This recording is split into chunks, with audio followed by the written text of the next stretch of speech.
صدر محترم اساتذہ کرام اور میرے عزیز ساتھی، السلام علیکم۔ میری آج تقریر کا عنوان ہے تعلیم کی اہمیت۔ جناب علی وقار، پہلی وحی آئی اقرا، پڑھ اپنے رب کے نام سے جس نے تجھے پیدا کیا۔ اس کا مطلب ہے ہمیں زندگی کا پہلا سبق ملا، پڑھ یعنی کہ علم حاصل کر۔ جناب صدر، تعلیم کا مطلب ہے جاننا، معلوم کرنا یا کسی بات کا ادراک ہونا، کیونکہ تعلیم کی بدولت انسان ترقی کی راہ میں گامزن ہوتا ہے، علم کے سمندر میں ڈبکیاں لگا کر ستاروں کا کھوج لگاتا ہے، پانی کی گہرائی سے ہیرے جواہرات تک رسائی حاصل کرتا ہے، پانی اور سورج کی شعاعوں سے توانائی کے حصول تک سب تعلیم کی مرہون منتیں ہیں۔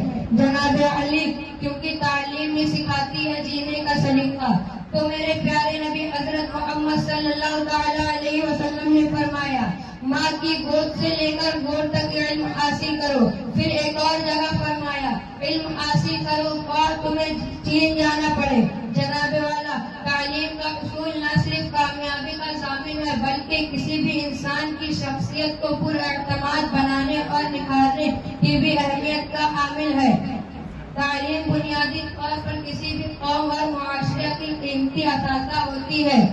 میرے ہاتھ میں قلم ہے، میرے ذہن میں اجالا، میرے ہاتھ میں قلم ہے، میرے ذہن میں اجالا، مجھے کیا دبا سکے گا کوئی ظلموں کا پالا، مجھے فکر امن عالم تجھے اپنی ذات کا غم، مجھے فکر امن عالم تجھے اپنی ذات کا غم، میں طلوع ہو رہا ہوں تو غروب ہونے والا۔ جناب علی وقار، اسی علم کی بدولت اللہ تعالیٰ نے انسان کو اشرف المخلوقات ٹھہرایا۔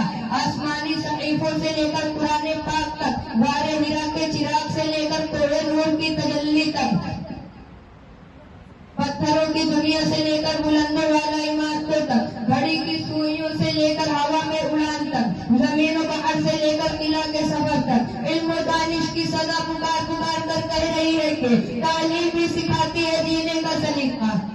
جناب علی وقار، تعلیم انفرادی اور اجتماعی طور پر نہایت اہم ہے۔ تعلیم معاشرے کو بہترین اور باشعور شہری دے سکتی ہے۔ تعلیم پر قوم کی بنیاد ہوتی ہے جو قوم کو معاشرتی استحکام اور ذہنی قابلیت دیتی ہے۔ تعلیم پیداواری صلاحیتوں اور ہنرمند ورکرز میں اضافہ کرتی ہے، جو قوم کو معاشرتی استحکام دیتی ہے۔ منزل سے آگے بڑھ کر منزل تلاش کر، منزل سے آگے بڑھ کر منزل تلاش کر، مل جائے تجھ کو دریا تو سمندر تلاش کر، اور ہر شیشہ ٹوٹ جاتا ہے پتھر کی چوٹ سے، ہر شیشہ ٹوٹ جاتا ہے پتھر کی چوٹ سے، پتھر ہی ٹوٹ جائے وہ شیشہ تلاش کر۔ اور سجدوں سے تیرے کیا ہوا صدیاں گزر گئی، سجدوں سے تیرے کیا ہوا صدیاں گزر گئی، دنیا تیری بدل دے وہ سجدہ تلاش کر، دنیا تیری بدل دے وہ سجدہ تلاش کر۔